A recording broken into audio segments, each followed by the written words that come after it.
निकालेंगे भजन संहिता 1।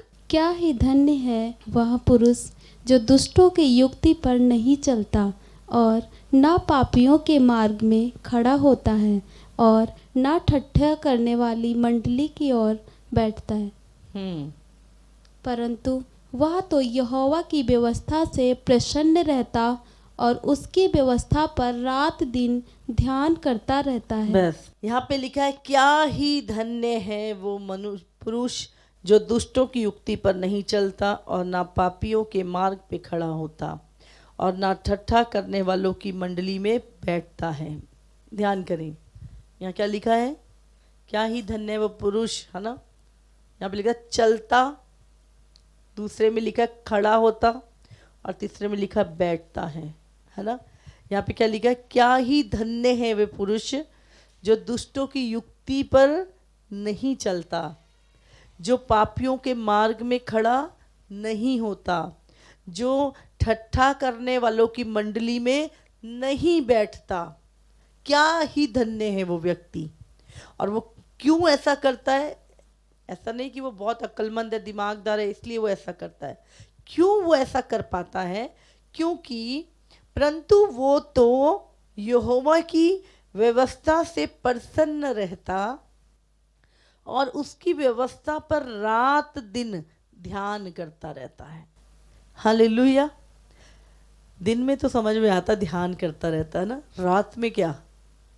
आज बहुत सारे लोग बोलते हैं हमें बड़े बुरे सपने आते हैं रात को, हमें सांप दिखते हैं, हमें भूत दिखते हैं, हमें कुछ कुछ गंदे सपने आते। क्यों आते हैं जानते हैं?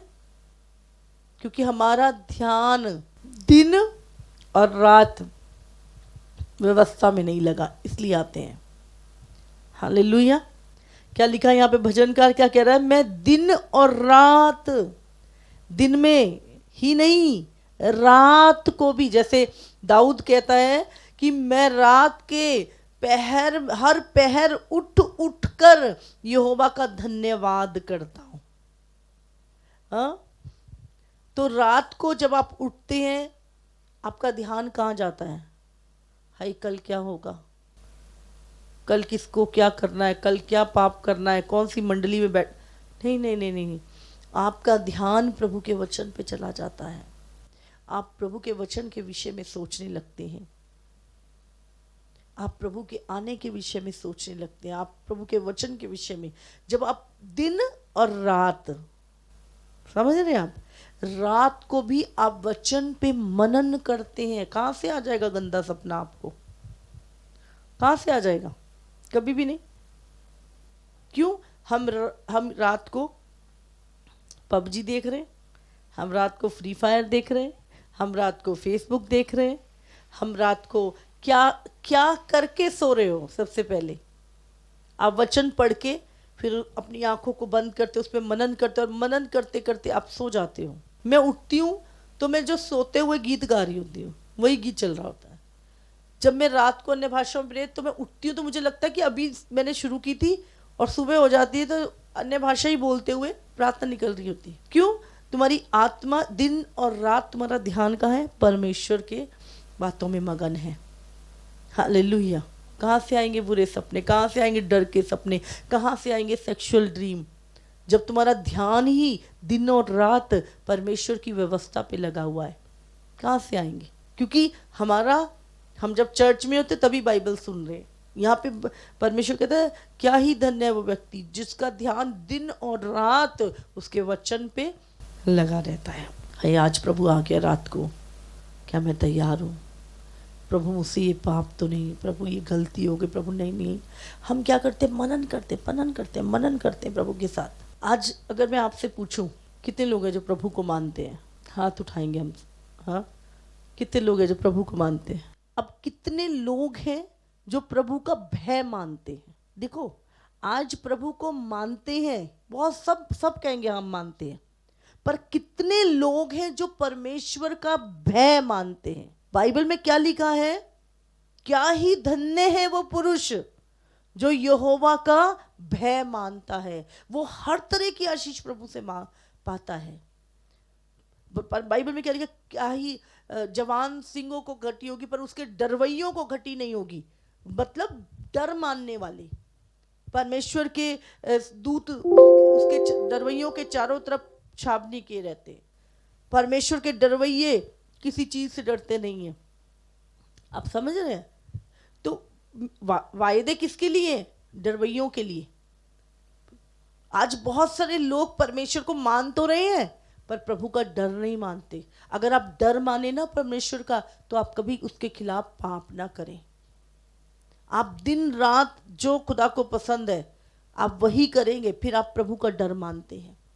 आज प्रभु को तो दुनिया मानती है, अविश्वासी भी मानते हैं। जाके शिमला में चर्च में जाके वो कैंडल लगाएंगे, है ना, माथा टेकाएंगे, सब करते हैं। कितने लोग हैं जो परमेश्वर का भय मानते हैं और उसकी आज्ञाओं पे चलते हैं और डरते और कांपते हुए परमेश्वर की के साथ उसकी व्यवस्था पे मनन करते। कितने लोग हैं आज।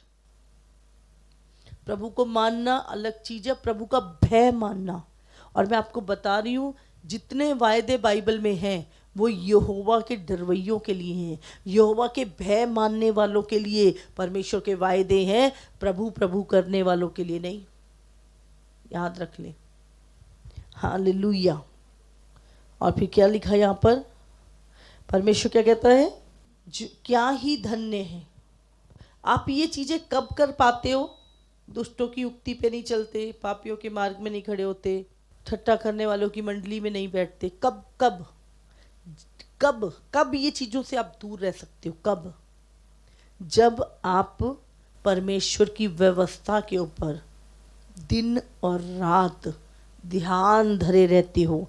तुम परमेश्वर की व्यवस्था से, उसके वचन से, उसकी संगति से प्रसन्न रहते हो, तब आप यहां नहीं बैठते। आपकी प्रसन्नता कौन बन जाता है? प्रभु बन जाता है। प्रभु की संगति बन जाती है, वचन की संगति, आराधना की संगति। आप फिर आपकी मंडली चेंज हो जाती है। फिर आप पापियों की, दारू पीने वालों की, है ना, नशेड़ियों की मंडली में नहीं बैठते। फिर आपकी मंडली प्रार्थना की मंडली, हाँ, वचन की मंडली। आपके अंदर भूख प्यास, आप प्रसन्न रहते हो। फिर जबरदस्ती आपको खींच के चर्च नहीं लेके जाता कोई। अब 10 बजे चर्च है तो 9 बजे रेडी होके फटाफट चलो। आप प्रसन्न रहते हो।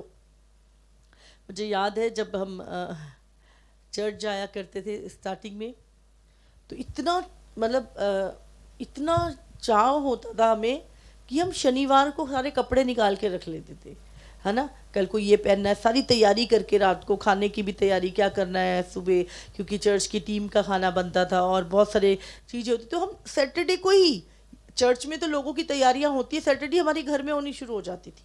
और पहले से, कल को तुमने लेट किया ना, फिर देखना मैं तुम्हें घर छोड़ जाऊंगा, बच्चों को भी वार्निंग दे देना।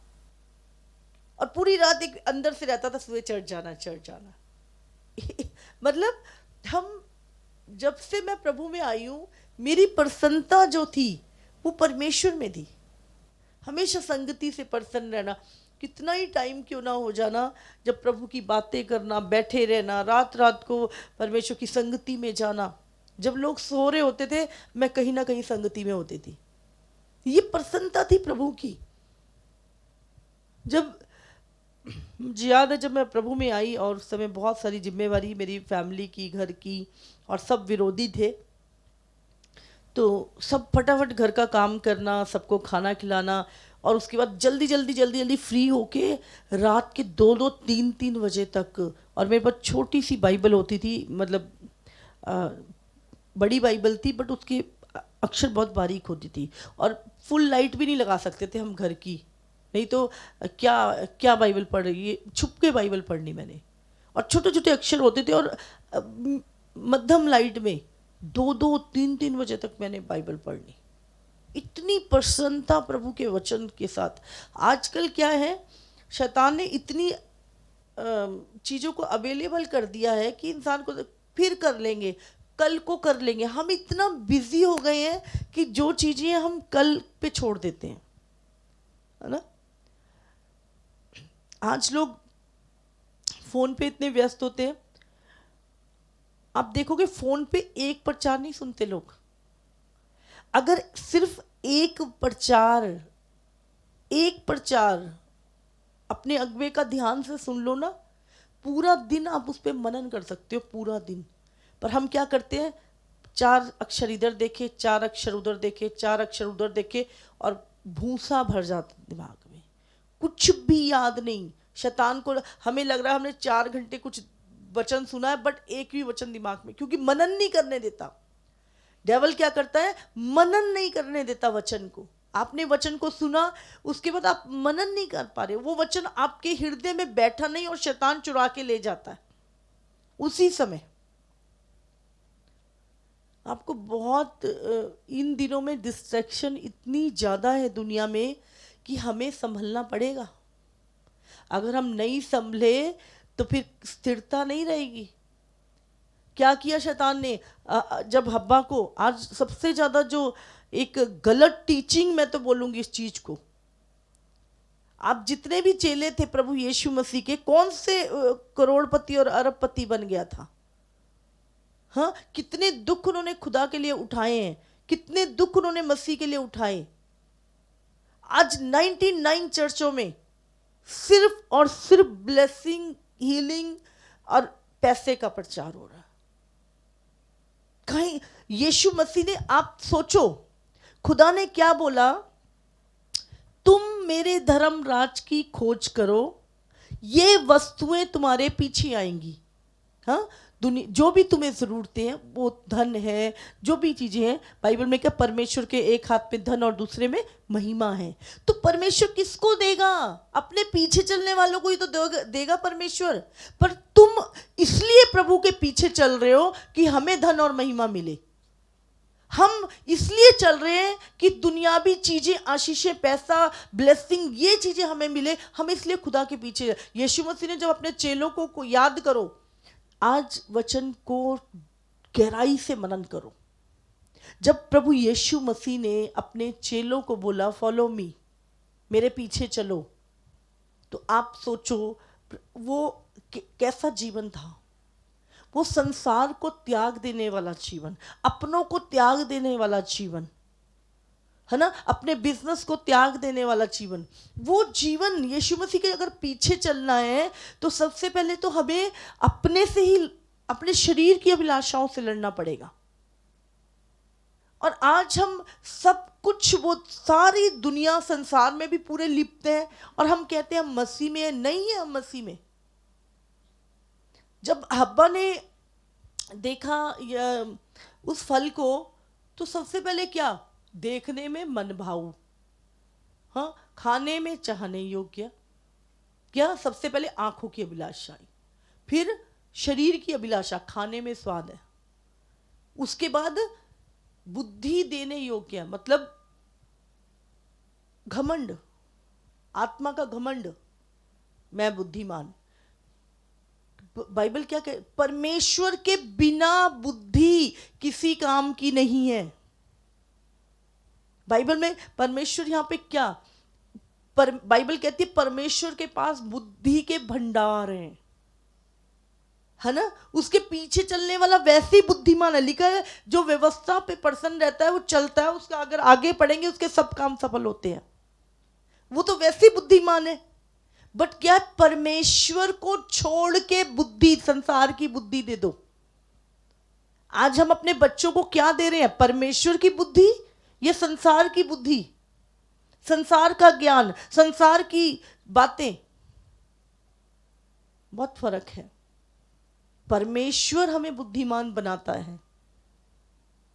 हालेलुया। आज हमें कुछ चीजों को मनन करना पड़ेगा। और अब देखो, इन्हीं 3 चीजों के साथ यीशु ने फाइट की। हाँ, सबसे पहले देख, ये सब मैं तुझे दे दूंगा, आंखों की अभिलाषा, हाँ, शरीर की, ये रोटियों को कह, ये पत्थरों को कह रोटी बन जाए, शरीर की अभिलाषा, मुझे गिर के प्रणाम कर। आपको ध्यान देना, यीशु मसीह ने उन तीनों ही, शरीर की, आंखों की अभिलाषा और जीविका का घमंड। प्रभु ने उन तीनों चीजों को ही हराया वहां पर। हालेलुया। आज भी संसार में जो सबसे अधिक शरीर की अभिलाषा, आंखों की अभिलाषा, जीविका का घमंड, ये तीनों चीजें जो आदम से शुरू हुई, आज हमें इन चीजों के ऊपर विजय पानी है। हमें विजय पानी है इन चीजों के ऊपर। आपको ध्यान, जब आप यीशु के पीछे चलेंगे, आप इसलिए नहीं चलिए कि यीशु के पीछे चलने से पैसा, यीशु के पीछे चलने से चंगाई मिलेगी, यीशु के पीछे चलने से, प्रभु ने कहा तू मेरे पीछे, तू मेरे धर्मराज की खोज कर, ये सारी चीजें तेरे पीछे खुद ब खुद आ जाएगी। हालेलुया। मैं आपको बताऊं एक असली गवाही क्या होती है, जब एक लाइफ चेंज होती है। हजारों हीलिंग हो जाएं, हजारों दुष्टात्माएं निकल जाएं, पर असली हीलिंग वो है जब एक व्यक्ति अपने आनंद से प्रभु की व्यवस्था पे किससे प्रसन्न रहता है, वो प्रभु में आनंदित रहता है, वो प्रभु के लिए जीता है। असली आनंद परमेश्वर का। हालेलुया। असली आनंद परमेश्वर का। मैं सच में बोल रही हूँ कि बहुत सारे लोग देखने में बहुत स्ट्रॉन्ग, बहुत पुराने, बहुत देखने में लगता है बड़े अच्छे मसीह हैं, लेकिन जब उनकी लाइफ में कुछ ऐसे डिसीजन लेने की बात आती है, वो बिल्कुल संसारिक लोग हो जाते हैं। संसारिक लोग, फिर वो संसार की रीति से देखना शुरू कर देते हैं। इसीलिए आपको ध्यान रखना है आपकी लाइफ के डिसीजन। फिर आप लोगों को प्रसन्न नहीं करते, आप देखते हो कि प्रभु किससे प्रसन्न होता है, प्रभु को किस बात से गुस्सा आता है, आप फिर प्रभु की परवाह करते हो, संसार की नहीं करते आप। बहुत सारे लोग, ओ पास्टर जी लोगों का देखना ही पैंदा है, रिश्तेदारों ਨੂੰ भी देखना पैंदा है, ये भी करना पैंदा है, ये भी करना। मैं कुछ नहीं बोलती क्योंकि उनका लेवल नहीं है सुनने का, उन्होंने अभी प्रभु को जाना ही नहीं है, अभी प्रभु की वो गहराई, वो प्रेम पता ही नहीं है, अभी तो संसार को एक प्रसन्न करने में लगे हैं। और प्रभु ने कहा यदि तुम संसार को प्रसन्न करने वाले हो, लोगों को ही मनाने वाले हो, तो कभी मसीह के दास नहीं हो सकते। आपको प्रभु की परवाह रखनी है और किसी की नहीं। इसलिए याद रखें, हमेशा ब्लेसिंग के लिए यीशु के पीछे ना चले। आपको यीशु से प्रेम है तो यीशु के पीछे चले। आपको पता है कि यीशु ने आपके लिए क्या किया, इसलिए यीशु के पीछे चले। आज हर जगह पैसा पैसा, ये इसके लिए आपको ध्यान रखना है। एक टाइम वो आने वाला है जब लोग, बाइबल में लिखा, अपना पैसा गलियों में फेंक देंगे, अपने सोने और चांदी को, भविष्यवाणी है बाइबल में कि वो फेंक देंगे और कहेंगे हमें एक टाइम की रोटी दे दो। लिखा पानी भी नाप नाप के पिया करेंगे उस टाइम पे वो लोग। ऐसा समय आ रहा है, तब हमें पछतावा होगा कि हम किन चीज़ों के पीछे हमने अपना समय गवा दिया। ये तो अगर हम इतना प्रभु के साथ रिलेशन रखते तो हमारे घर में, है ना, चट्टानों में से पानी आ जाता, तब हमें प्रभु की कीमत का एहसास होगा। जो परमेश्वर, है ना, मन्ना खिलाता था, स्वर्ग का भोजन। दुनिया के कोई 5 स्टार होटल नहीं है जहाँ पे वो ऐसा खाना बने। स्वर्ग दूतों का भोजन प्रभु इंसानों को खिलाता था। ऐसा महान परमेश्वर जिसने एक जोड़ी कपड़े जो पहने थे वो कभी फटने नहीं दिए 40 साल। आज हम किन चीज़ों के लिए, जो चीज़ें लिखा है वहाँ उस कपड़ों में ना बदबू आई। अगर कोई किसी ने 4 साल का बच्चा अगर एक कपड़ा पहना तो कपड़ा ही बढ़ गया, बंदा बड़ा तो कपड़ा नहीं फटा। कितने मिरेकल, मतलब मिरेकल्स लाइफ होती है उन लोगों की जो खुदा के साथ चलते हैं। हालेलुया। हमारे फोकस ही और कहीं है। आज हमारे ध्यान ही संसारिक वस्तुओं पे अटके पड़े हैं। हमारा ध्यान ही अभी हब्बा की तरफ फल पे ही अटका पड़ा है। इससे ये शरीर की अभिलाषा पूरी हो जाए, मन की अभिलाषा पूरी हो जाए, है ना, और बुद्धि मिल जाए, बिना परमेश्वर के सब कुछ मिल जाए। अरे आपको ध्यान रखना है, सेंटर पॉइंट अगर परमेश्वर होगा ना, सब कुछ अपने आप सेटिंग में आ जाएगा। इसलिए बाइबल में लिखा है फिलिपियो 4:7 में, है ना, कि परमेश्वर के वचन में लिखा है कि उसकी शांति, परमेश्वर तुम्हें वो शांति देता है जो संसार तुम्हें नहीं देता। वो तुम्हारे विचारों को सुरक्षित रखता है। हमारे विचार फिर पाप के नहीं होते। तब परमेश्वर की शांति जो सारी समझ से परे है तुम्हारे हृदय और तुम्हारे विचारों को मसीह यीशु में सुरक्षित रखेगी। हालेलुया। कब? जब तुम धन्यवाद करोगे, जब तुम प्रभु के आगे अपने निवेदन विनती लेकर आओगी, तब मसीह की शांति तुम्हारे विचारों में सुरक्षित रहेगी। एक वचन और है, हम खत्म करेंगे इसे पढ़ के, 12 का, लूका 12 उसका 15 वचन। और उसने उनसे कहा, चौकस रहो और हर प्रकार के लोभ से अपने आप को बचाए रखो, क्योंकि किसी का जीवन उसकी संपत्ति की बहुतायत से नहीं होता। हालेलुया। ये वचन सच में मुझे बहुत पसंद है। यहाँ लिखा है, और उसने मतलब यीशु ने अपने चेलों से कहा, चौकस रहो। चौकस रहो। हमें किन चीज़ों में चौकस रहना? सबसे पहले सुनने में चौकस रहो। क्या सुनता है, क्या सुन रहे हो? फिर यहाँ क्या लिखा है? चौकस रहो और हर प्रकार के हाँ। लोभ से अपने आप को बचाए रखो।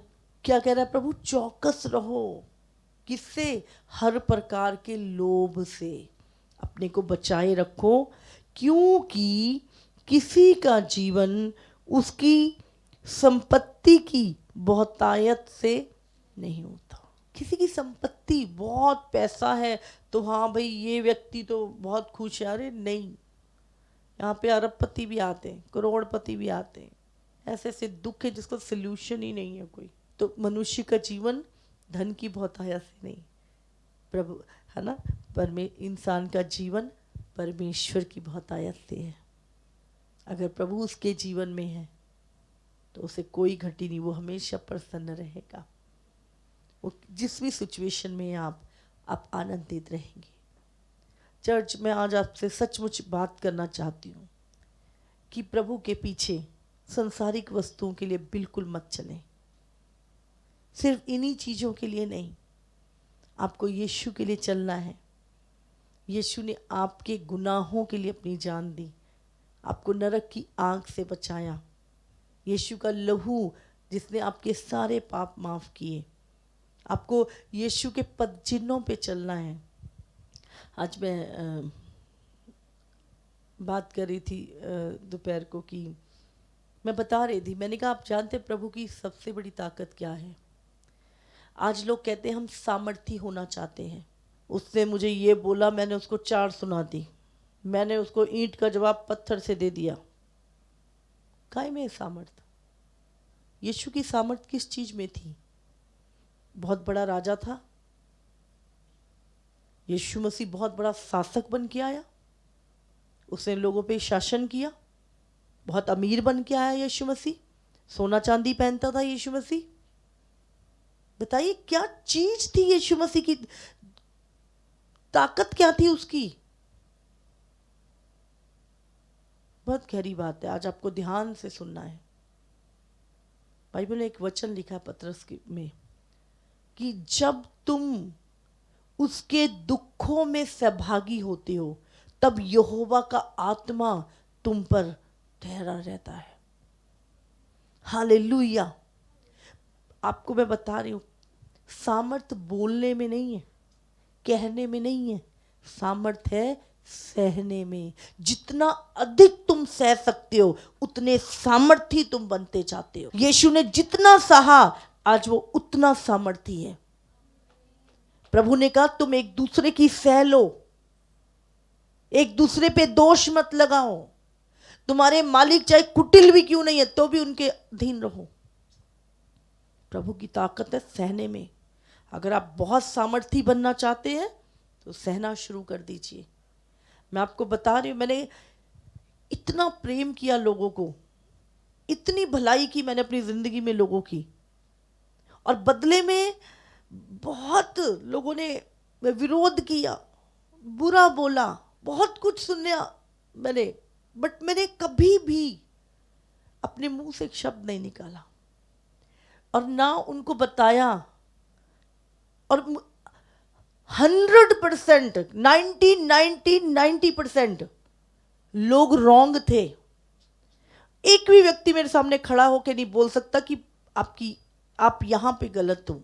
मुझे 100% पता था ये व्यक्ति रॉन्ग है, गलत है, ये अपने पाप, अपनी गलती के कारण ये ऐसा कर रहा है। उसके बावजूद भी आज तक अपनी सफाई नहीं दी मैंने लोगों को।